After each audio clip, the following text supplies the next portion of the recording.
గడిచినటువంటి వారం సంఘ ప్రార్థనలో ఒక విషయాన్ని జ్ఞాపకం చేసి ఏమిటది? సేవకుల కొరకు ప్రార్థించాలి. లాస్ట్ టైమే చెప్పాను, దేవుని చిత్తమైతే దీని గురించే మనం మాట్లాడుకుందాము అని. సో ప్రభు ఇచ్చినటువంటి నడిపింపును బట్టి కొన్ని మాటలు, వీలైతే కొన్ని వారాలు సేవకుల కొరకు మనము ప్రార్థించడం కొరకే కొన్ని మాటలు మనం ఆలోచన చేద్దాం. ఇక్కడ ఉన్న కొద్దిమంది, అంతమంది సేవకుల కొరకు చారిత్రక సంఘంలో చాలామంది ఉన్నారు సేవకులు. వారందరి కొరకు ప్రార్థన చేస్తే ఏం జరిగిద్ది అనే ఆలోచన పక్కన పెట్టి, సేవకుల కొరకు ప్రార్థించాల్సినటువంటి బాధ్యత, భారము ప్రతి సంఘం మీద ఉంది. నేటి దినాన సంఘం అది విస్మరించింది. పరిచర్యలు కుంటుపడిపోవడానికి, సేవా పని లేదంటే పరిచర్య ధర్మం సరిగ్గా సేవకులు నిర్వర్తించకపోవడానికి, ఒక వంతులో వారు బలహీనులు అవ్వచ్చు, మరో వంతులో సంఘం ప్రార్థించకపోవడం కూడా. మీ అవసరతల కొరకు మీరు ఎప్పుడు ప్రార్థన చేస్తూనే ఉంటారు. నేను మాట్లాడుతుంది నా కొరకు కాదు, సార్వత్రిక సంఘములో ఉండే సేవకులు, పరిచారకులు. సేవకులు అనగానే కేవలం సంఘంలో ఉండి వాక్యాన్ని అందించేవారు మాత్రమే కాదు. సువార్థికులు ఉంటారు, వారు సువార్త పని మాత్రమే చేస్తారు. ఇలాగా ప్రతి ఒక్కరి కొరకు దేవుని పనిలో పార్ట్ టైమో ఫుల్ టైమో ఏదో రకంగా ఇన్వాల్వ్ అయిన ప్రతి ఒక్కరి కొరకు కూడా సంఘము ప్రార్థించబద్దులుగా ఉన్నారు. అది మనం గ్రహించాలి. సరే, లాస్ట్ టైము పౌలు గురించి మాట్లాడుకుంటూ, పౌలు స్వయాన తానే కొలసీ సంఘానికి, తెస్సలోనిక సంఘానికి, తర్వాత ఎఫెసు సంఘానికి కూడా, కొరింథీ సంఘంతో కూడా, ఆల్మోస్ట్ అన్ని సంఘాలతో, కొన్ని సంఘాలతో డైరెక్ట్గా నా కొరకు ప్రార్థించండి, ఈ విషయం ప్రార్థించండి అని చెప్పినట్లు మనము కొన్ని వచనాలు చూసాం. సో ఈ వారం నుంచి మనం ఏం జ్ఞాపకం చేసుకుందాము అంటే, సేవకులు లేదంటే సేవకులు ఇబ్బంది పెడుతున్న పరిస్థితులు ఏంటి. నేను మాట్లాడేది బయట నుంచి వచ్చే ప్రెషర్స్ కాదు. ఆర్ఎస్ఎస్ వాడు, బీజేపీ వాళ్ళు, లేదంటే ఆ పార్టీ వాడు, ఈ పార్టీ, ఇవిగా వాటి గురించి నేను మాట్లాడట్లేదు. అది సేవకుల మీద ఉంది, విశ్వాసుల మీద కూడా జరుగుతూనే ఉంది, సంఘాల మీద. అవి ఎట్టోగట్లు ఎదుర్కోగలుగుతున్నారు మ్యాక్సిమం సేవకులు. కానీ ఇంటర్నల్గా లోపల సంభవిస్తున్న భయాలు అందాము, లోపల వారిని కలవరపెడుతున్న పరిస్థితులు అందాము, ఇవెన్నో ఉన్నాయి. సో వాటి గురించి మనం కొంత ఆలోచన చేద్దాం, ఒకటి తర్వాత ఒకటి. ఈరోజు ఏం మాట్లాడుకోబోతున్నాము అంటే డిప్రెషన్. సేవకుల్ని చాలా విషయాలు డిప్రెషన్లోకి నెట్టేస్తున్నాయి.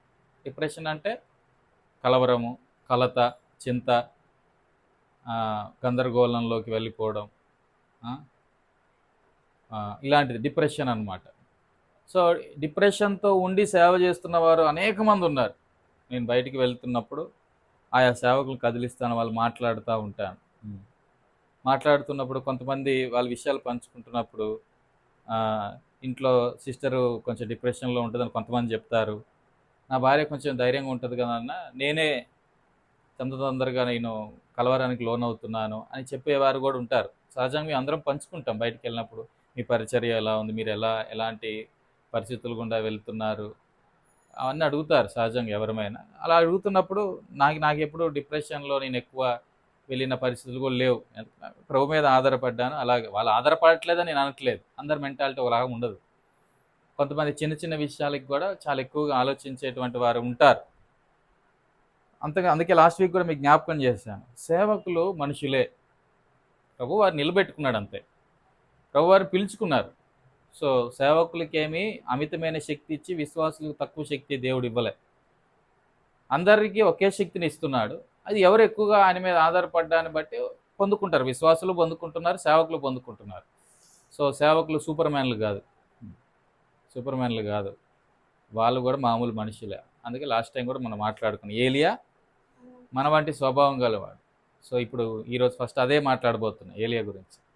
డిప్రెషన్, ఈ డిప్రెషన్ ఏలియాను కూడా వెంటాడి. మనం ఒకసారి ఆ మాట చూసి వాక్యంలోకి వెళ్దాం. రాజుల మొదటి గ్రంథం 19వ అధ్యాయం 4వ వచనం. రాజుల మొదటి గ్రంథం 19వ అధ్యాయము 4వ వచనం.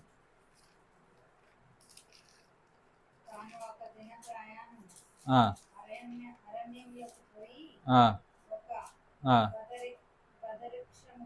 బదరీ వృక్షము క్రింద కూర్చుండి మరణాపేక్ష గలవాడై యెహోవా, నా పితరుల కంటే నేను ఎక్కువవాడను కాను, ఇంత మట్టుకు చాలును, నా ప్రాణము తీసుకొనమని ప్రార్థన చేయి. డిప్రెషన్లోకి వెళ్ళిపోయాడు. డిప్రెషన్లోకి వెళ్ళిపోయాడు, కలవరంలోకి వెళ్ళిపోయాడు. మరి ఇదే ఏలియా 18 అధ్యాయులు 450 మంది బయలు ప్రవక్తలను ఏం చేశారు? సింగిల్ హ్యాండ్తో చంపేశాడు. ఇదే ఏలియా రోజంతా ప్రార్థన చేస్తే పైనుంచి ఏమొచ్చింది? అగ్ని వచ్చింది. తర్వాత ఏమొచ్చింది? వర్షము వచ్చింది. ఇంత రోషం కలిగినటువంటి వాడు తర్వాత యెజబెలు ఎప్పుడైతే ఎవరిని పంపించింది, దూతను పంపించింది సైనికుని, రేపు ఈ వేళకు నేనేం చేస్తానో చంపేస్తాను అనేసరికి భయపడ్డాడు, కలవరానికి లోనైపోయాడు, కంగారు పడ్డాడు, డిప్రెషన్లోకి వెళ్ళిపోయాడు. ఎంత డిప్రెషన్లోకి వెళ్ళాడు అంటే, అయ్యా నన్ను చంపే అంటున్నాడు ఇప్పుడు. అంటే సచ్చే ధైర్యం లేక నన్ను చంపే అంటున్నాడు, ఇంత మట్టుకు చాలుగా నన్ను తీసుకుపో అంటున్నాడు. అంటే ఇందులో ఏలియా ఎంత రోషం గలవాడైనప్పటికీ కూడా ఒకానొక సమయం వచ్చేసరికి, సాలిట్యూడ్ అంటే ఒంటరితనం వచ్చేసరికి అతడు తీవ్రమైనటువంటి ఒత్తిడిలోకి వెళ్ళాడు, డిప్రెషన్లోకి వెళ్ళాడు. తనకు భార్య ఉందా లేదా మనకు తెలియదు ఇక్కడ, కాసేపు ఇలా అనుకుందాం. ఎందుకంటే తర్వాత వంశావళి కూడా మనకి ఎక్కడ కనబడదు, ఏలియా కుమారులు ఇలా ఉన్నారనే మాట కూడా ఎక్కడ కనబడదు. బహుశా లేరేమో అనుకుందాం. సరే, లేక డిప్రెషన్లోకి వెళ్ళాడు అనుకుందాం కాసేపు. ఎవరు ఆదరించేవారు లేరు. భార్య ఉంటే అది కాదు, ఏం కాదులే, దేవుడు సహాయం చేస్తాడు, నువ్వు ఒక్కడవే 450 మందిని చంపావు, నీ దగ్గర బలం ఉంటే చంపావు, నువ్వు దేవునికి సామర్థ్యం ఇస్తే కదా. ఇప్పుడు ఆమె ఎవరో చంపుతానంటే నువ్వేలా భయపడతావు? భయపడొద్దని ధైర్యం చెప్పడానికి పిల్లలో భార్యో ఎవరైనా ఉంటే అది ఒక రకంగా ఉండేది. సరే, ఎవరు లేరు అనుకుందాం కాసేపు, లేరు అని నిర్ధారించట్లేదు, లేరు అనుకుందాం కాసేపు. సరే, ఉన్నప్పుడు యోబు దగ్గరికి వద్దాం. యోబుకి కలిగిన కష్టాలు మనకు తెలుసు. యోబు గురించి ప్రభువారు ఇచ్చిన సాక్ష్యం ఏంటి అంటే, భూమి మీద యోబు అంతటోడు లేడు అన్నట్లుగా కదా. కానీ అదే యోబుకి భూమి మీద ఎవడికి లేని కష్టాలు వచ్చాయి. భూమి మీద యోబు అంతటోడే లేడు, అదే యోబుకి భూమి మీద ఎవడికి లేని కష్టాలు కూడా వచ్చాయి. దేవుని ఆలోచనలు, దేవుని పద్ధతులు, దేవుని ప్రణాళికలు మనకు అర్థం కావు. అరే, అంత భక్తి చేసిన వాడికి అన్ని కష్టాలు ఏంటి అన్నట్లుగా ఉంటుంది. సరే, అతనికి పిల్లలు చనిపోయినా భార్య ఉంది, అప్పటికి ఆదరించాల్సిన భార్య కూడా ఆదరించట్లేదు. అంటే ఒంటరితనము, డిప్రెషన్ అనేటువంటిది. అందుకే తను కూడా డిప్రెషన్లో మాట్లాడేశాడు కదా, నీ పుట్టిన దినం లేకపోతే ఎంత బాగుండు అంటాడు. ఇది అక్కడ యోబు గురించి. ఎవరో ఒకరు ఉన్నారు ఆదరించిన, ఒక భార్య ఉంది, తను కూడా ఆదరించలేదు. ఈ మధ్యకాలంలో ఎందుకో మరి దేవుడు ఇలాంటి అనుభవాలు గుండా తీసుకెళ్తున్నాడు. లేదంటే వాళ్ళు ఈ టాపిక్ నేను మాట్లాడడానికి ఆలోచన కూడా నాకు లేదు.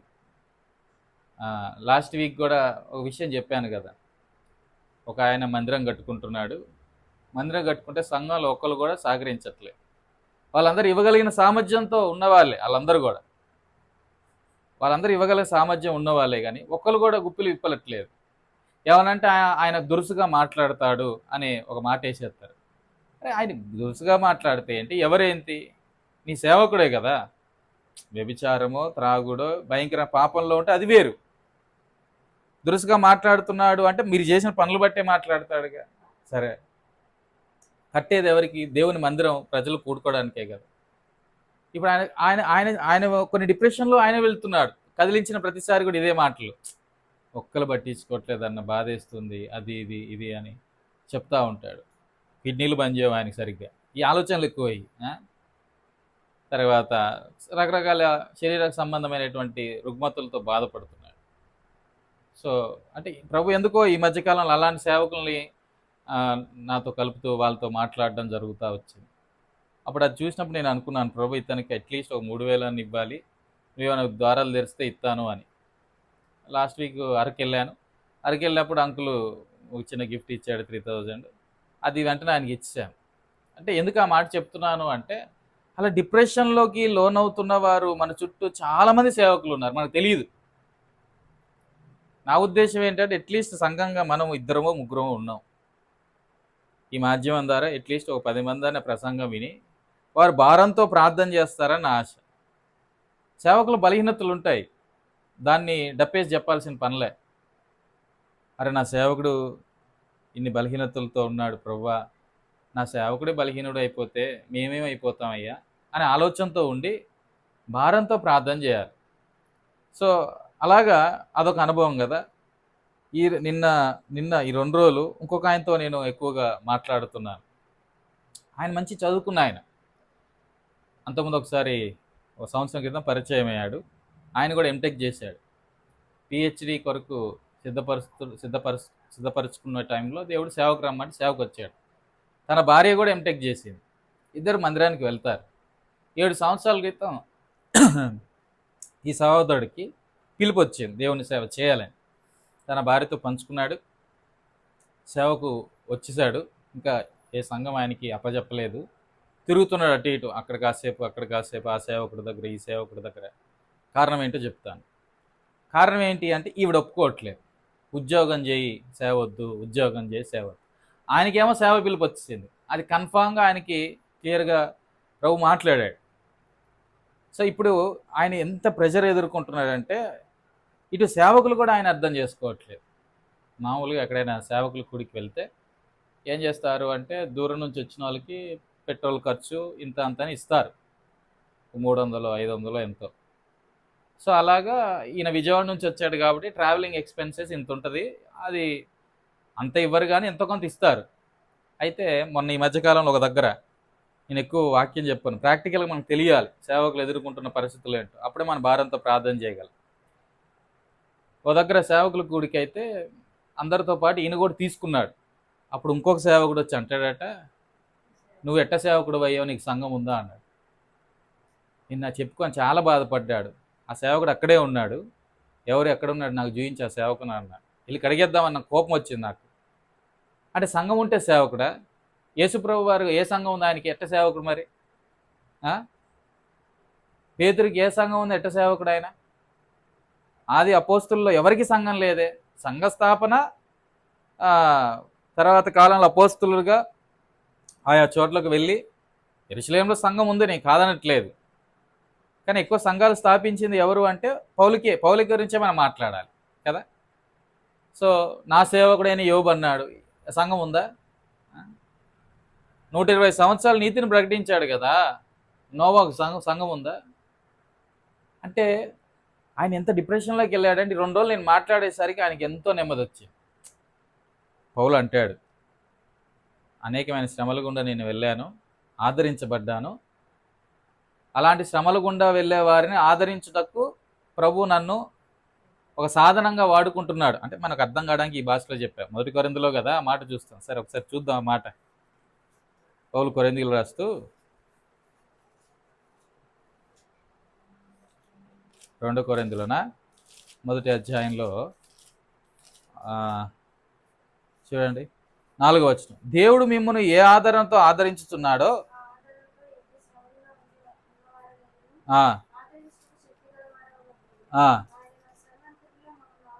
ఇప్పుడు ఈయన ఏం చేయగలుగుతున్నాడు? ఇతరులను ఆదరించగలుగుతున్నాడు. ఎందుకంటే ఆల్రెడీ ఆ సిలబస్ అయిపోయింది ఆయనకి, ఆ శ్రమలు, ఆ కష్టాలు, ఆ బాధలు. సో ఆయన నా వంతులో నేను ఆదరించగలిగాను. కొన్నిసార్లు ఎవరు మనల్ని అర్థం చేసుకోరు.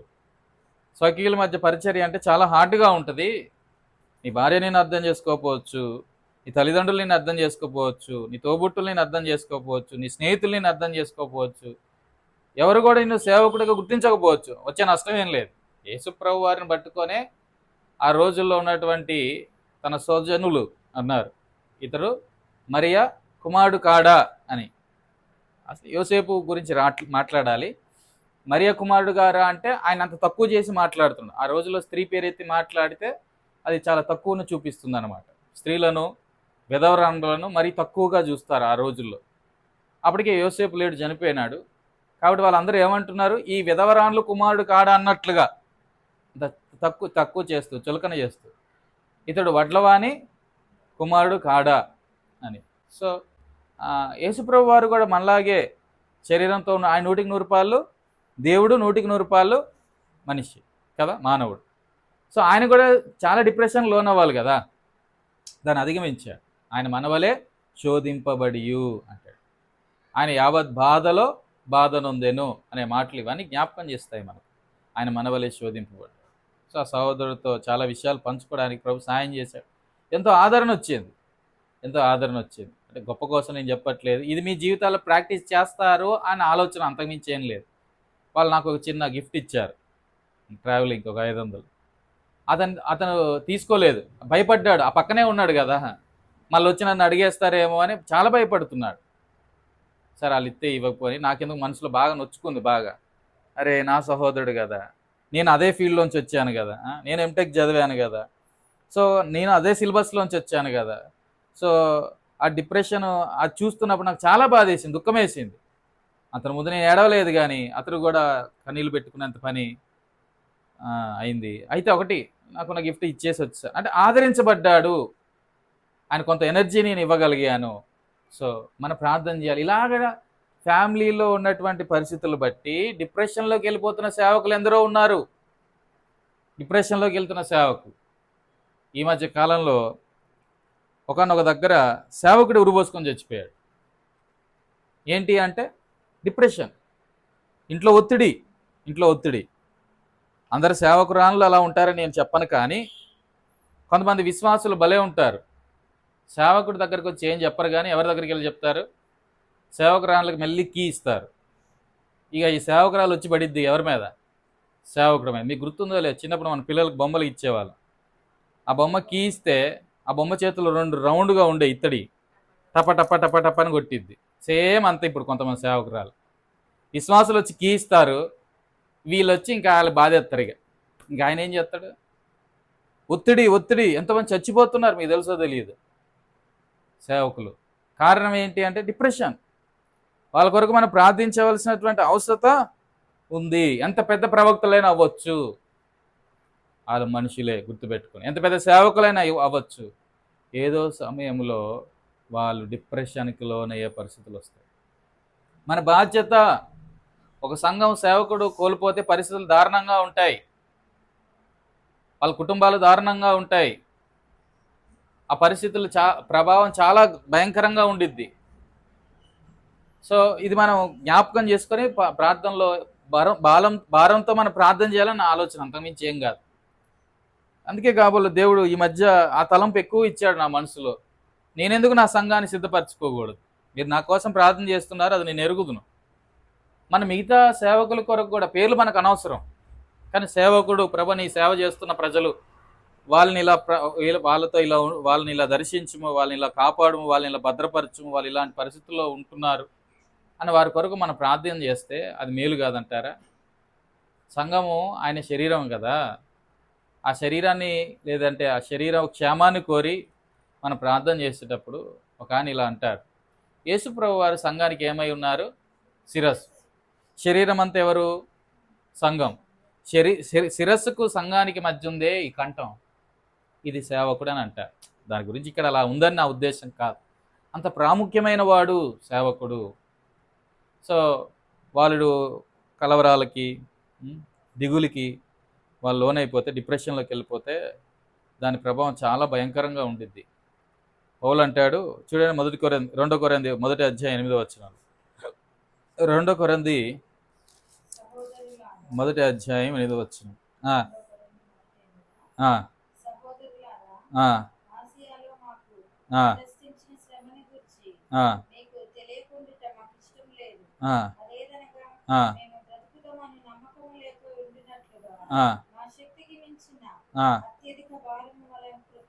అరే పౌలు కదా, పౌలు కృంగిపోవడం ఏంటి?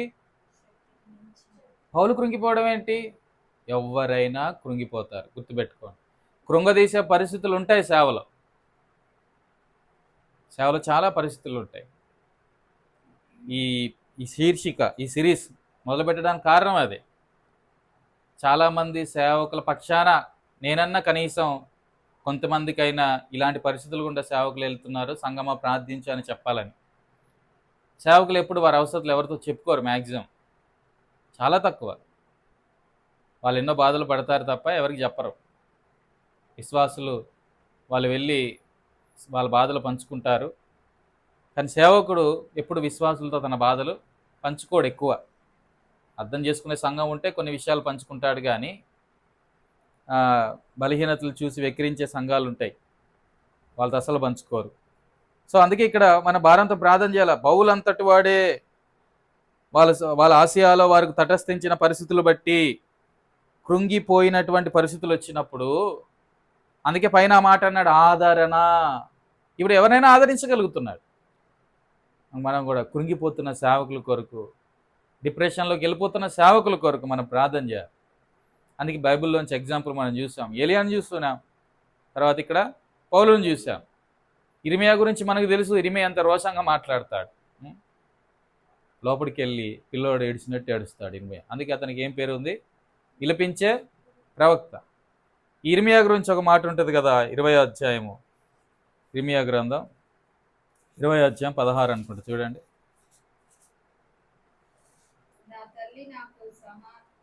14 ఇదేంటి? ఇర్మియా యోబు కూడా యోబు అన్నట్టే అంటున్నాడు. అంటే కృంగుదల, నెత్తి నోరు బాదుకునే సువార్త చెప్పినా, లేదంటే దేవుని వాక్యం గురించి వాళ్ళకి వివరిస్తున్నప్పటికీ కూడా ఒకడు రక్షించబడ్డే, ఒకడు కూడా దేవుని వైపు తిరగడానికి ఇష్టపడ్డే, రోజు వెళ్ళి అలాగే తిరిగి రావడమే సరిపోతుంది కానీ ఒక్కరిలో కూడా మార్పు కనబడట్లేదు. తన స్వజనులు, తన ప్రజలు, తన వారు. సో ఇలాంటి చాలా డిప్రెషన్స్ చాలా మందిని వెంటాడుతూ ఉంటాయి. ఇప్పుడు ఇర్మియా కూడా అదే కదా, ఒక అద్భుతమైన ప్రసంగికుడు అయినప్పటికీ కూడా తన పుట్టిన దినాన్ని ఏం చేసుకుంటున్నాడు? శపించుకున్నట్లుగా మనం చూస్తూ ఉన్నాం. సో ఇవన్నీ మనం జ్ఞాపకం చేసుకుంటూ భారంతో ప్రార్థన చేయాలి. అయ్యా, ఈనాడు చాలామంది సేవకులు డిప్రెషన్స్లో వెళ్ళిపోతున్నారు. డిప్రెషన్. కొన్నిసార్లు సేవకురాళ్ళు అర్థం చేసుకోక, కొన్నిసార్లు సంఘంలో ఉన్నటువంటి విశ్వాసులు అర్థం చేసుకోక, కొన్నిసార్లు కుటుంబాల్లో ఉన్నటువంటి తల్లిదండ్రులు, బంధువులు, స్నేహితులు, తోబుట్టువులు వాళ్ళు అర్థం చేసుకోకపోవడాన్ని బట్టి చాలామంది సేవకులు డిప్రెషన్లోకి వెళ్ళిపోతున్నారు. ఇది సత్యం. మరోపక్క కాంపిటీషన్ ఎక్కువైపోయింది కదా. అయ్యో, వాళ్ళ సంఘంలో అంతమంది ఉన్నారు, నా సంఘంలో ఎవరు లేరు. ఇన్ని సంవత్సరాల పరిచర్యలో ఏది ఎక్కువ మన నూతనమైన ఆత్మలను సంపాదించుకోలేకపోయాము అని చెప్పి చాలామంది కృంగిపోతున్నారు. అలా కృంగిపోవాల్సి వస్తే నేను కూడా కృంగిపోవాలి. మన సేవా పరిచర్యలో నేను కృంగిపోవాల్సి వస్తుంది. కానీ నేను సంఖ్య మీద ఎక్కువ దృష్టి పెట్టలేదు. ప్రభు, నువ్వు ఇచ్చిన ఈ కొద్ది మంది అయినా సామర్థ్యం గలవారు కావాలి. తదనంతరం వీరు అనేక మందిని నీ వైపు తిప్పగలగాలి. వీరిని శిష్యులుగా మార్చబడాలి. అదే గురితో నేను ముందుకు వెళ్తున్నాను. అయితే ఇవన్నీ ఎందుకు చెప్తున్నా అంటే, రకరకాల పరిస్థితులు సేవకుల్ని కృంగదీస్తున్నాయి. చాలా పరిస్థితులు సువార్త పని మీద బయటికి వెళ్తే ఆపదలు ఎదురవుతున్నాయి. ఇప్పుడు ఆసియాలో వారు తటస్థించిన పరిస్థితులు ఎంత భయంకరంగా ఉన్నాయో కదా. అందుకే అక్కడ అంటున్నాడు, ఆసియాలో మాకు తటస్థించిన సంగతులను గురించి మీకు తెలియకుండా మాకు ఇష్టము లేదు. అదేమనగా మేము బ్రతుకుదామను నమ్మకము లేక ఉండునట్లుగా. ఎంత కృంగుదల వచ్చిందండి. వెళ్ళేది దేవుని పని, సదాకాలం తోడుగా ఉంటానన్నాడు దేవుడు. కానీ వెళ్తున్న పరిస్థితులు ఎలా ఉన్నాయంటే చాలా భయానకంగా ఉన్నాయి. అవి ఎంతగానో మరణమునకు దారి తీసేవిగా ఉన్నాయి. అలాంటి కృంగుదలలో ఉన్నటువంటి వారు అద్భుతమైన రీతిలో ఆయా సందర్భాల్లో దేవుని చేత ఆదరించబడుతున్నట్లుగా మనం చూస్తూ ఉన్నాం. ఇక్కడ కూడా మనం చూడొచ్చు. ఏలియా గురించి కాసేపు ఆలోచన చేద్దాం. వెనక్కి వచ్చి ఎవరెవరిని చూసినా ఇప్పుడు డిప్రెషన్లోకి ఎవరు వెళ్ళారు? ఏలియా వెళ్ళాడు. ఏలియా ఒంటరిగా ఉన్నాడు కాబట్టి వెళ్ళాడు అనుకుందాం కాసేపు. భార్య ఉన్నప్పటికీ కూడా యోబు కూడా డిప్రెషన్లోకి వెళ్ళిపోవాల్సి వచ్చింది. తర్వాత పౌలును కూడా చూసాం. అనేకమైన సంఘ స్థాపన చేసినటువంటి అపోస్తులుడిగా మనం చూస్తాం. అపోస్తులు కూడా కృంగుదల కిందికి వెళ్ళిపోవడం మనకు కనబడుతుంది. అద్భుతమైనటువంటి ప్రవక్తగా, ఒక బలమైనటువంటి వాయిస్గా ఉన్నాడు ఇర్మియా కూడా కృంగిపోయినట్లుగా మనం చూస్తాం. ఇవి పాజిటివ్గా. ఇప్పుడు నినివే పట్టణానికి వెళ్ళి సువార్త ప్రకటించు అన్నప్పుడు తనకి ఇష్టం లేక ఎక్కడికి వెళ్ళాడు? తర్షీషుకి వెళ్ళిపోయాడు. ప్రభు అతను పట్టుకున్నాడు, మొత్తాన్ని నినివే తీసుకొచ్చాడు. వారు రక్షింపబడ్డారు. రక్షించబడ్డాన్ని బట్టి మనోడు ఇప్పుడు ఎక్కడికి వెళ్ళిపోయాడు? డిప్రెషన్. ఇది నెగిటివ్ డిప్రెషన్. ఇది ఇంకోటి బాగుపడితే కూడా చూడలేని సేవకులు ఉంటారు సుమి. రెండు కోణాలు మనం మాట్లాడుకోవాలి.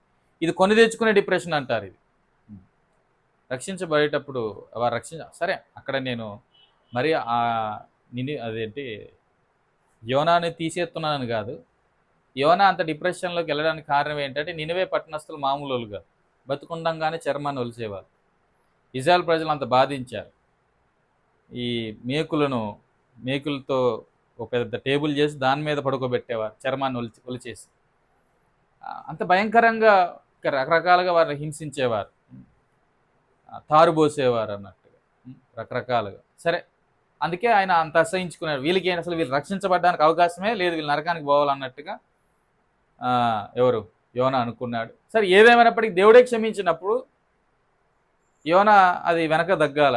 ఆయన క్షమించాడని చెప్పి ఈయన డిప్రెషన్లోకి వెళ్ళాడు. మించి నేను కూడా చచ్చిపోతే బాగుండు అన్నట్లుగా మాట్లాడతాడు. సరే, ఇక్కడ ఆలోచన ఏంటంటే పాజిటివ్ డిప్రెషన్ గురించి నేను మాట్లాడుతున్నాను.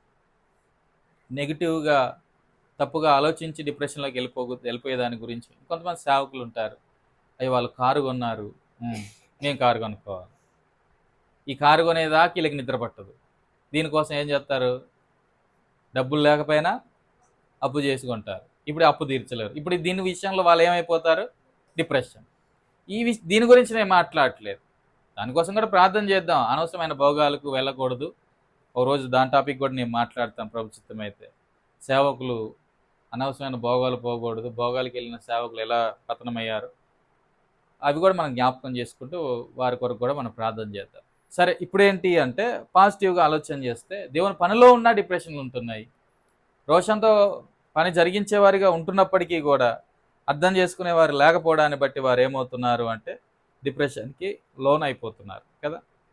ఇక్కడ ఏలియా గురించి ఆలోచన చేస్తే ఇతను అంతా డిప్రెస్ అవ్వడానికి, అంతా కృంగిపోవడానికి కారణం ఏంటి అంటే ఫిజికల్గా భౌతికంగా అలసిపోయాడు. అదే మనకు 19వ అధ్యాయంలో కనబడింది. పరిగెత్తాడు. ఫిజికల్ లాస్ కూడా డిప్రెషన్లోకి తీసుకొచ్చింది. మనిషి బాగా అలసిపోయినప్పుడు కృంగిపోయే అవకాశాలు కూడా ఉంటాయి. ఇప్పుడు మనం సేవకుల కోసం ప్రార్థన చేసేటప్పుడు వాళ్ళ పరిచర్యలో కొన్నిసార్లు వారి శక్తికి మించే ప్రయాణాలు చేస్తూ ఉంటారు. చేస్తున్నప్పుడు వాళ్ళ ప్రయాణాలు బట్టి, శరీరంలో కలిగిన బడలికను బట్టి, నీరసాన్ని బట్టి, కలుగుతున్న మార్పులను బట్టి వారు కృంగిపోయేటువంటి ప్రమాదం కూడా ఉంది. ఇప్పుడు ఇతడు ఏలియా కృంగిపోవడానికి ఒక్కొక్కటి దోహదపడుతున్నాయి.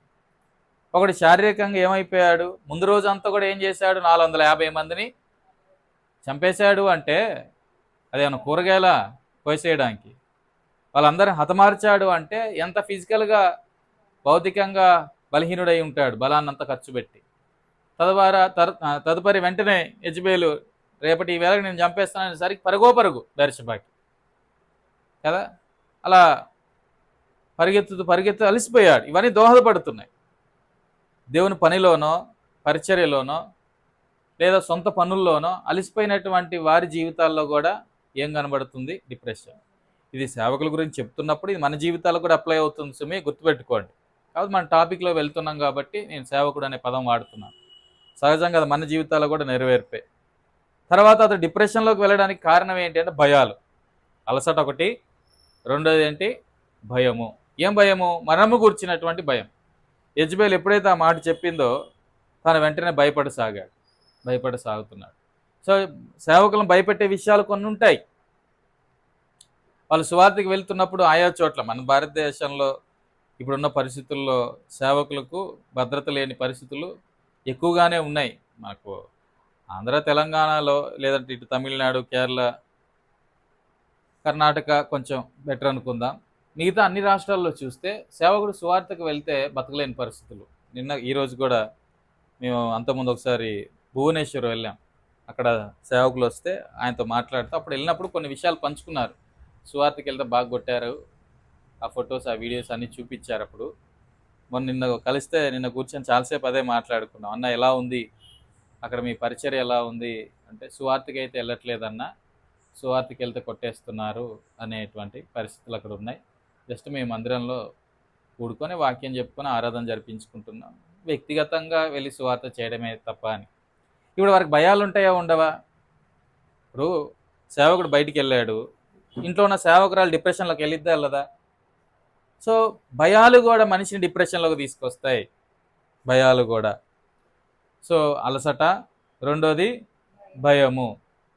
అలసట, భయము, ఇవి మనిషిని ఇంకా డిప్రెషన్లోకి తీసుకెళ్ళిపోతూ ఉంటాయి. ఏలియా గురించి కదా మనం ఆలోచన చేస్తున్నాం. మూడోది ఏంటి అంటే ఒంటరితనం. ఏలియాకు సపోర్టుగా ఎవరు లేరు. ఏలియాకి ఎవరైనా సపోర్టుగా ఉన్నారా? ఒకరు కూడా లేరు. ఒంటరితనం కూడా సేవకుని ఎంతో డిప్రెషన్లోకి తీసుకెళ్ళింది. అప్పుడప్పుడు సేవకులను అబ్జర్వ్ చేయాలి. మా సేవకుడు ఒంటరిగా ఉంటున్నాడా? మా సేవకుడు ఏ ఆలోచనలతో ఉన్నాడో, ఏ భయాలతో ఉన్నాడో, ఇవన్నీ ఆలోచన చేయాలి సంఘం. సేవకుడు మీ కొరకు ఆలోచన చేస్తున్నప్పుడు సేవకుడి కొరకు మీరు కూడా ఆలోచన చేయబద్దులై ఉన్నారు. వారి కొరకు భారంతో ప్రార్థన చేస్తూ. సో ఏలియాని అంత కృంగుదల్లోకి తీసుకెళ్ళడానికి ఇవన్నీ వెనకాల కారణాలు. ఒకటి అలసట, రెండోది భయము, మూడోది ఇక్కడ మనం చూస్తే ఒంటరితనం, నాలుగోది మనం చూస్తే కర్మేలు పర్వతం మీద అసలు ఎంతో రోషంతో కార్యం చేశాడు కదా. అలా అనుకున్నాడే మనుషులు ఏలియా, ఇప్పటి నుంచి ప్రజలందరూ యెహోవాను వెంబడిస్తారు. అందుకే అక్కడ అంటున్నా, మీరు ఎన్నాళ్ళు రెండు తలంపులతో జీవిస్తారు. యెహోవాయే దేవుడైతే ఆయన్ని సేవించండి, బయలు దేవుడైతే వాడిని సేవించండి అంటాడు. రోజంతా అక్కడ చెప్తాడు. ఏలియా ఉద్దేశం ఏంటంటే నెక్స్ట్ నుంచి ఇక వీళ్ళు యెహోవాను వెంబడిస్తారు అని. కానీ తిరిగి చూస్తే ఒకడైనా కనబడ్డా? డిసప్పాయింట్మెంట్, అంటే సేవలో అభివృద్ధి లేకపోవడాన్ని బట్టి. అరే ఇంత గొంతు దించుకొని వాక్యం చెప్తున్నా, ఆకాశంలోంచి అగ్ని దింపినాము, వర్షం కూడా పడిన పరిస్థితులు, అయినను ఒక్కడు కూడా ఆయన వైపు తిరగలేదు. ఎవరి వైపు? ఏలియా వైపు తిరగనందుకు కాదు ఏలియా బాధ, జీవం కలిగిన దేవుని వైపు వీళ్ళు తిరగట్లేదు, బయలు వెంబడిస్తున్నారు. ఈనాడు సేవకుల జీవితాల్లో కూడా వారు వాక్యం చెప్తారు సంఘంలో, అయినను విశ్వాసులు ఇంకా లోకం వైపు తిరుగుతూ ఉంటే, ఎంత చెప్పినా వారు దేవుని వైపు ఆకర్షించబడకపోతే, ఎంత చెప్పినా దేవుని మీద వారు ఆధారపడకపోతే అది సేవకుని ఎంతో కృంగదీసింది, ఎంతో కృంగదీసింది. ఒక రైతు ఉన్నాడు, బాగా దున్ని విత్తనం వేసి నీరు కట్టి 3 నెలలకు వచ్చే పంట కోసం ఎదురు చూస్తూ ఉంటే ఒక వెన్ను కూడా ఇయ్యలేదు అనుకోండి, రైతుకి ఎలా ఉంటుంది? చాలా కలవరానికి లోనవుతాడు. అరే 3 నెలలు ప్రయాసపడ్డానే, ఏం లేదే. కొన్ని పంటలు 6 నెలలకు వస్తాయి, 6 నెలలు ప్రయాసపడతారు, దానికి వేయాల్సిన ఎరువు వేస్తారు, దాని కొరకు ప్రతిరోజు నీరు కడతారు, అయినప్పటికీ కూడా పంట చేతికి రాకపోయేసరికి ఏమైపోతారు? రైతులు కృంగిపోతారు. అందుకే ఎక్కువగా మనం ఈ ఆత్మహత్యలు ఇవన్నీ మనం చూస్తాం. సేవకుడు కూడా అంతే, వాక్యాన్ని విత్తుతాడు. విత్తిన తర్వాత విశ్వాసుల్లో ఆ వాక్యమును గురించినటువంటి ఫలాలు కనబడకపోతే, అరే ఇంత పెట్టుబడి పెడుతున్నానే, ఇంత ప్రయాసపడుతున్నానే, ఇంతగా వీరిని వాక్యముతో పోషిస్తున్నానే, వీరేంటి ఇంకా ఎదగట్లేదు అనేటువంటి కృంగుదల మనిషిని ఎంతగా బలహీనపరిచిద్దో ఆలోచన చేయండి. సో ఇక్కడ ఎన్నో మాట ఇది. నాలుగోదిగా వారిలో పరివర్తన రాకపోవడం. విన్నవారిలో సరైనటువంటి కార్యం జరగకపోవడం కూడా ఏలియాను ఏం చేసిద్ది? కృంగదీస్తూ ఉంటుంది. ఈ 4 కారణాలు ఏలియాను బహుబలంగా కృంగదీయడాన్ని బట్టి, ఇదిగో ఏలియా ఇంకెందుకు బ్రతకడం, చచ్చిపోతే నయం అన్నట్లుగా ఆలోచన చేస్తూ ఉన్నాడు. ఈనాడు చాలామంది సేవకులు బయటికి కనబడినటువంటి ఎమోషన్స్ వాళ్ళ హృదయాల్లో ఉంటాయి. వాళ్ళ హృదయాల్లో అలాగా పెట్టుకొని నలిగిపోతూ ఉంటారు. నేను సేవకు వచ్చిన కొత్తలు అంతకుముందు కూడా చెప్పాను, సేవకి ఇంకా ఎక్కడికి వెళ్ళలేదు, రామగుండంలోంచి వస్తున్నా. అప్పుడు రామగుండం అన్న ఒక మాట చెప్పాడు, రవి నువ్వు రేపొద్దున ఎక్కడికైనా సేవకి వెళ్ళు, ఎక్కడికైనా పరిచర్యకి వెళ్ళు, దేని గురించి కూడా ఎక్కువగా ఆలోచించదు, దేని గురించి కూడా మీరు చింతించకూడదు, కానీ మీ చింత యావత్తు ఆయన మీద వేయుడు. ఇది రెఫరెన్స్ అందరికీ తెలుసు. కానీ సేవకుడు అయినప్పటికీ కూడా, విశ్వాసులు అయినప్పటికీ కూడా చింతించక మాను. అంటే పదే మనం దాని గురించి ఎక్కువగా ఆలోచించాల్సిన పని లేదు, వరి అవ్వాల్సిన పని లేదు. ప్రభు మీద మనం ఆధారపడుతూ ముందుకెళ్ళాలి. ఒకసారి నువ్వు ఆలోచించడం ప్రారంభిస్తే నీకు తెలియకుండా నీలో రకరకాల జబ్బులు ప్రవేశిస్తాయి. బీపీ, షుగరు, మనసు నెమ్మదిగా లేకపోతే ఇవన్నీ వచ్చే ప్రమాదం కూడా ఉండిద్ది. సో అదే ఇక్కడ ఆ, మనం జ్ఞాపకం చేసుకుంటున్నాం ఎవరి విషయంలో, ఏలియా విషయంలో కూడా అంతే. సో మరి ఈనాడు చాలామంది సేవకులు కూడా వారిలో ఆ, దాగిన ఏమంటారు ఎమోషన్స్ని, వాటి గురించి మనం ప్రార్థన చేయాలి. వాటి పంచుకోరు, ఎమోషన్స్ కొంతమంది పంచుకోరు, ఎవరితో కూడా వారి యొక్క భావజాలాలు పంచుకోరు. అలాగే ఆలోచన చేస్తూ కృంగిపోతారు.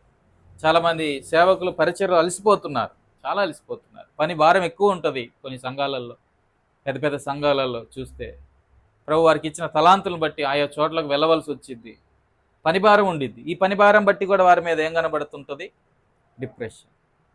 కొన్నిసార్లు ఇతరుల చేత క్రిటిసిజం ఎదుర్కొంటారు, అంటే ఏమంటాము, ఎగతాళి ఎదుర్కొంటారు, తృణీకారాన్ని ఎదుర్కొంటారు, ఎగతాళిని ఎదుర్కొంటారు. అంతకుముందు చెప్పానో లేదో, ఒక సేవకుడైతే ఈ విజయనగరంలో ఉంటాడు. ఆయన ఏకంగా రవిచంద్రన్ ఎవరు పిలవద్దు అన్నాడు. ఈ జిల్లాలో ఎవరు పిలవకూడదు ఆయన్ని, ఎబ్రోనోళ్ళు. మంచిదే, ప్రభు వైపు చూశాను. అంటే ఏంటి అంటే క్రిటిసిజం, కృంగదీస్తారు, పక్కన పెట్టేసినట్టుగా చూస్తారు, పట్టించుకోరు. అయినా మనము ఎదిరించాలి. దేన్ని ఎదిరించాలి? వ్యక్తులను కాదు, డిప్రెషన్, కృంగుదలను ఎదిరించాలి. అది ప్రభు వాడుకుంటాడు, మనుషుడు కాదు కదా వాడుకునేది. సో ఎదురవుతున్నటువంటి క్రిటిసిజం, తృణీకారాలు, సేవలో వాళ్ళు ఎదురవుతున్న తృణీకారాలు, ఇందాక చెప్పినట్లు తోటి సేవకుడుగా బ్రదర్ మీరు సేవకులని ఆ సేవకుని ప్రోత్సహించాల్సింది పోయి, నువ్వెందుకు కనక తీసుకుంటావు, నువ్వెట్ట సేవకుడు అవుతాడని రాత్రి చాలాసేపు ఆయన క్లాస్ తీసుకున్నారు. నేను అక్కడ పడుకొని ఉన్నాను. ఏంటి అంతసేపు మాట్లాడుతున్నారు, తెలిసిన వాళ్ళేమో అనుకున్నా. తర్వాత ఉదయం చెప్తున్నాడు, ఇలా జరిగిందన్న రాత్రి ఆ మీటింగ్ అంతా అదే అని. చాలా బాధేసింది. అరే నీ తోటి సేవకుడిని నువ్వు ప్రోత్సహించకపోతే, సేవకుడే శత్రువు అయిపోతేట, సేవకుడికి సేవకుడే ప్రోత్సాహకరంగా ఉండకపోతే ఎలాగా? ఎన్నో పరిస్థితులు సేవకుల్ని కృంగదీస్తున్నాయి. తోటి సేవకులు అర్థం చేసుకోరు, ఇంట్లో వాళ్ళు అర్థం చేసుకోరు, విశ్వాసులు అర్థం చేసుకోరు, సమాజంలోకి వెళ్తే సమాజం కూడా అర్థం చేసుకోదు. బాగా చదువుకొని వస్తేమో వీడికి పిచ్చి పట్టింది అంటారు, చదువు లేకుండా సేవకు వస్తే వీడికి చదువు అవ్వలేదు కాబట్టి సేవకు వచ్చారంట. మంచిగా ఉన్నదాంతో నీటికి కనబడితే ఈయనకి ఎంత ఉందో అంటారు, సరిగ్గా లేకపోతే మా సేవకుడు అంత దరిద్రులాగే ఉంటాడు అంటారు. ఇదొక ఏమంటాం జబ్బు జనాలకి. ఇది తిరిగి ఎవరి మీద భారం పడుతుంది? సేవకుల మీదే. సాతాను చాలా తెలివిగా సేవకుల్ని ఇబ్బంది పెట్టే ప్రయత్నం చేస్తూ ఉంటాడు. సో సేవకుల కొరకు మనం ప్రార్థన చేయాలి. అక్కడ అందుకే కొరింథీ సంఘంతో చెప్తున్నాడు, మేము కృంగిపోతిమి, మా శక్తికి మించిన అత్యధిక భారము వలన కృంగిపోతిమి. 9వ వచనం, 2 కొరింథీ 1వ అధ్యాయం 9వ వచనం చదవండి.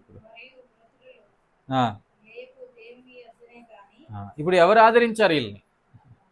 మృతులను లేపు దేవుని అందే గాని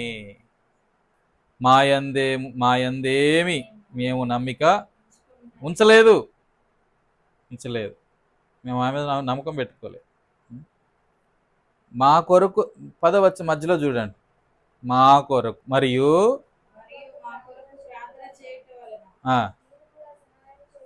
అది నేను ఎందుకు ఇవన్నీ చేపిస్తున్నాను? పనులేక కాదు, సేవకుల కొరకు, తెలియని సేవకుల కొరకు, సేవకులందరి కొరకు ఎందుకు ప్రార్థన చేపిస్తుంది? ఇది సంఘం చేయాల్సిన పని. కొరింథీ సంఘము వాళ్ళ పిసినారోళ్ళు ఉన్నారు, వాళ్ళ పాపం చేసే వాళ్ళు ఉన్నారు, కానీ వాళ్ళలో ప్రార్థన చేసే వాళ్ళు కూడా ఉన్నారు. మనం ఆ గుంపులో ఉండాలి. ప్రభు అనేక మంది సేవకులు కృంగిపోతున్న పరిస్థితులు ఉన్నాయి, అపాయాల్లో ఉంటున్నారు, తృణీకారాన్ని ఎదుర్కొంటున్నారు, అర్థం చేసుకోలేని పరిస్థితులు. సేవకుడు అని అన్నానని సేవకురాల కోసం చేయకుండా వదిలేశారు. వారు ఇద్దరు కొరకు, నేను అనేది ఇద్దరు కొరకు. దాని ఎఫెక్ట్ పిల్లల మీద పడుతూ ఉంటుంది. ఇవన్నీ మనం జ్ఞాపకం చేసుకోవాలి. జ్ఞాపకం చేసుకొని భారంతో ప్రార్థన చేయాలి. కృంగిపోయినటువంటి ఏలియాకి ఎవరు ఆదరించారు? అరణ్యంలో దేవుడే ఆదరించారు. రెస్ట్ తీసుకుని ఆయన, నువ్వు రెస్ట్ తీసి కలిసిపోయావు. నువ్వు ఈ డిప్రెషన్ కారణం ఏంటి అంటే బాగా అలసిపోయావు. నువ్వు రెస్ట్ తీసుకో. ఆ రెస్ట్లోనే ఏమొచ్చింది? కొంత శక్తిని సంపాదించుకోగలిగాడు, సమాధానం పొందుకోగలిగాడు. తర్వాత తన ముందున్నటువంటి ప్రయాణంలో ప్రభు తనకి ఎంతగానో సహాయం చేస్తూ వచ్చాడు. సో సంఘముగా సేవకుల విషయంలో మనం భారంతో ఉండాలి. వాళ్ళ గురించి ఊరికే మా సేవకుడు ఇలాంటోడు అలాంటోడు అనే మాటలు చెప్పుకోవద్దు. ఒకవేళ మీ సేవకుడు ఘోరమైన పాపంలో ఉంటే అప్పుడు అందరూ సంఘమంతా కూడా ఆయన అడగడంలో తప్పు లేదు. నాకు ఇలా అనిపించింది కొన్ని చోట్ల కొన్ని సంఘాల్లో జరుగుతున్న పరిస్థితులు వింటున్నప్పుడు. ఒక సంఘంలో సేవకుడు ఘోరమైన వ్యభిచారంలో పడ్డాడు, కానీ సంఘం అంతా మౌనంగా ఉంటారు, ఏం మాట్లాడరు. కానీ అదే సేవకుడు కొంచెం నోటి దురుసుతోటి బూతులేం కాదు, మీరు ఇలాంటి వాళ్ళు అలాంటి వాళ్ళు అని అంటాడు అంతే. దాన్ని మాత్రం ఎంత హైలైట్ చేస్తారో, వ్యభిచారాన్ని మాత్రం పట్టించుకోరు. ఏంటి సేవకుడు మనకి ఎందుకు, దేవుడు చూసుకుంటాడులే. ఏమో ఒకసారి నువ్వు ఒకసారి సంఘమంతా హెచ్చరిస్తే ఆ పాపల నుంచి ఆయన బయటకు వస్తాడేమో కదా. చేయరు. బాధ్యత ఇరువురు వైపు ఉంటుంది. సేవకుడు విశ్వాసులు కలిసి దేవుని పనిలో ముందుకు వెళ్ళాలి. సరే, ఇప్పుడు మనం చేయాల్సింది ఏంటి? ప్రార్థన చేయాలి. ప్రార్థన చేయడాన్ని బట్టి వాళ్ళకి మనం ఏం చేస్తున్నాము? ఇక్కడ సహాయము చేసేవారముగా ఉంటున్నాం. ఎవరు లేకపోవడాన్ని బట్టి ఎంతో కృంగిపోతూ ఉంటారు. పౌలు కూడా అంటాడు కదా 2 తిమోతి 4వ అధ్యాయంలో ఆయన చివరిలో అంటాడు, నేను ఒంటరివాడిని అయిపోయాను కానీ ప్రభు నా పక్కన నిలబడ్డాడు, నేను తప్పించబడ్డాను అంటాడు. చూడండి 2 తిమోతి రాసిన 2వ పత్రిక 4వ అధ్యాయము 16వ వచనమా?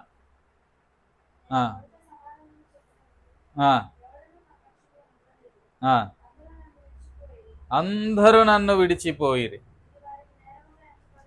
ఇది వారికి నేరముగా ఎంచబడునుగాక. అయితే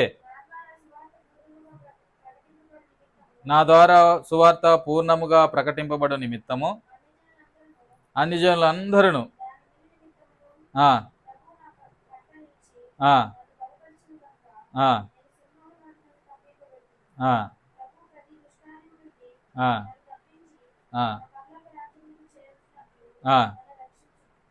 సరిపోద్దిలే. ఇక్కడ పౌలు ఏం చెప్తున్నాడు? ఎవరి దగ్గర నుంచి వచ్చింది ఆయనకు ఆదరణ? మొదట్లో అక్కడ 2 కొరింథీలో చెప్పింది ఆయనే ఆదరించాడని. మీరు నా కొరకు ప్రార్థన చేశారు, ప్రార్థన ద్వారా నాకు మీరు ఏం చేశారు? సహాయం చేశారు. ఇప్పుడు తెలియకుండానే వేరే సేవకుల కొరకు మీరు ప్రార్థన చేయడాన్ని బట్టి మీరు ఏం చేసిన వాళ్ళు అవుతున్నారు? సహాయం గుర్తుపెట్టుకున్న మాట.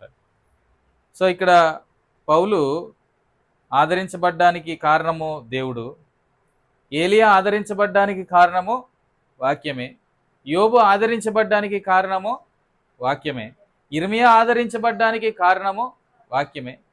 వీరందరూ కూడా దేవుని స్వరాన్ని మెల్లగా వినడాన్ని బట్టి వారు కృంగిపోయిన పరిస్థితుల్లో నుంచి వారు మరలా ఏం చేయగలిగారు? లేవారు. సంఘంగా మనం ప్రార్థన చేసేటప్పుడు ఈ మాట ఎత్తిపట్టి కూడా ప్రార్థన చేయాలి. అయ్యా, నీ దాసులైన వారు, నీ దాసురాన్లు నీ మెల్లని స్వరం వినడం వారికి రాదని నేను అనట్లేదు. ఇప్పుడు పెద్ద తుఫాన్ వస్తుంది, అలలు ఉవ్వెత్తున పడుతున్నాయి. ఆ టైంలో మెల్లని స్వరం వినడం అంటే అంత మామూలు విషయం కాదు. డిప్రెషన్లో ఉన్న ఏ వ్యక్తి అయినా, సేవకుడు అవ్వచ్చు, విశ్వాసం అవ్వచ్చు, దేవుని మెల్లని స్వరం వినాలంటే చాలా హార్డ్ థింగ్, చాలా కష్టం. మనం ప్రార్థన చేయాలి, ప్రభువా నీ దాసులైన వారు కృంగిపోయినున్నారు, వారు నీ మెల్లని స్వరం వినున్నట్లు సహాయపడవా? ఏలియాతో మాట్లాడాడు 19వ అధ్యాయం, దేవుడు మెల్లని స్వరంతో మాట్లాడాడు. అలా మాట్లాడడాన్ని బట్టి ఆదరించబడ్డాడు, భయంలో నుంచి విడుదల వచ్చింది, నిరీక్షణ లేని స్థితిలో నుంచి నిరీక్షణ కలిగిన స్థితిలోకి వచ్చాడు, తర్వాత బలాన్ని పుంజుకున్నాడు, ముందుకు వెళ్ళాడు కదా. ఇది మనం చేయగలగాలి. అలా తర్వాత దేవుడు తనకు ఒక బాధ్యత అప్పగించాడు, ఆ పని చేశాడు. సో ఇవన్నిటిని జ్ఞాపకం చేసుకుంటూనే ఈ మాట కూడా మనం ఎత్తిపెట్టి ప్రార్థన చేయాలి. అయ్యా, నీ దాసులైనటువంటి వారు వాళ్ళ కష్టాల్లో మెల్లని స్వరం వినడం వారు వినేలాగా వారికి సహాయము దయచే. సముద్రపు ఒడ్డులో మీకు లైట్ హౌజులు కనబడతాయి. పెద్ద లైట్ హౌజ్ అంటారు. లైట్ హౌజ్ అంటే తెలుసుగా, పెద్దగా ఉంటుంది, నిలువుగా, దాని మీద పెద్ద లైట్ ఉంటుంది. అదేం చేసిద్ది అంటే ఆ సముద్రం మీద ప్రయాణం చేసేవారికి డైరెక్షన్స్ ఇచ్చిద్ది. కానీ అది ఉన్న ప్రాంతాన్ని, లైట్ హౌస్ని చూసేటప్పుడు అందరూ చాలామంది ఏం చూస్తారు అంటే భలే లైట్ ఇస్తుంది అని చూస్తారు. కొద్దిమంది మాత్రమే అది నిలబడ్డ స్థలాన్ని చూస్తారు. ఆ నిలబడ్డ స్థలం మీదకి ఉవ్వెత్తున అల్లలు వచ్చి కొడతా ఉంటాయి. దానికి భయంకరమైన గాలి దాని మీద వీస్తూ ఉంటుంది. ఈనాడు సేవకుల పరిస్థితి అది. మీకు లైట్ ఇస్తున్నారు, జీవవాక్యాన్ని మీకు బోధిస్తున్నారు, ఆ లైటు ఆ వాక్యంలో మీరు ఆనందిస్తున్నారు, ఆనందించండి, సేవకుని దేవుడు ఇచ్చింది అందుకే. కానీ కింద కూడా చూడండి ఒకసారి, వాళ్ళు ఎలాంటి శ్రమల గుండా వెళ్తున్నారు, ఎలాంటి తుఫాన్లు గుండా వారి కుటుంబాలు సాగుతున్నాయో, ఎలాంటి ఉపద్రవాలు వారి మీదకి వచ్చి పడుతున్నాయో, ఎలాంటి నిందలు వచ్చి పడుతున్నాయో. చేయని నేరాలకు నిందలు మోపే వాళ్ళు ఉన్నారు. నేను ఎప్పుడు ఎవరితో చెప్పలేదు, కానీ ఈ జిల్లాలో కొందరు నా మీద భయంకరమైన, మరి అంత కోపం ఎందుకు నాకు తెలియదు, కానీ రవిచంద్ర వాళ్ళ ఇంటికి వీళ్ళింటికి వెళ్తున్నాడు అన్నట్టుగా ఒక ఆయన పుట్టించాడు. నేను పెద్ద సీరియస్ తీసుకోవాలి, సీరియస్ తీసుకుంటే నేను వెళ్ళాలి, మళ్ళీ బద్రీ వృక్షం కింద పోయి కూర్చోవాలి. కానీ అది చాలా హార్డ్ థింగేగా, చాలా కఠినమైన మాటలు అవి. ఎవరు వినలేదు, పట్టించుకోలేదు.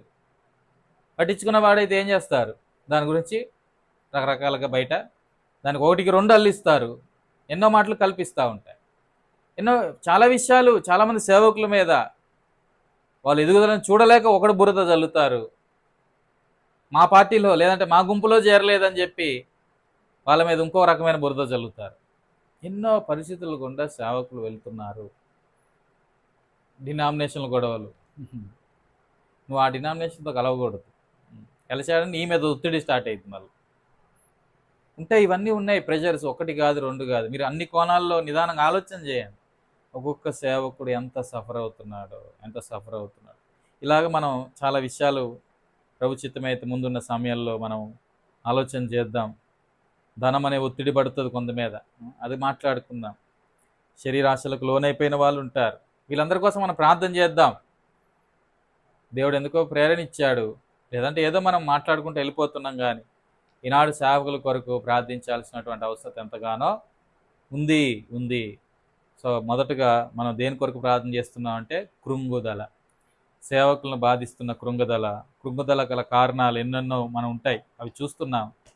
వాటన్నిటి విషయమే ప్రభువా మా సేవకులను జ్ఞాపకం చేసుకో అని చెప్పి భారంతో ప్రార్థన చేయాలి. చివరికి ఒక మాట, దుర్బోధ చెప్పేవాడికి ఏ బాధ లేదు, 3 పువ్వులు 6 కాయల్లాగా ఉంటుంది పరిచర్య, అంత దొంగబోధే కదా.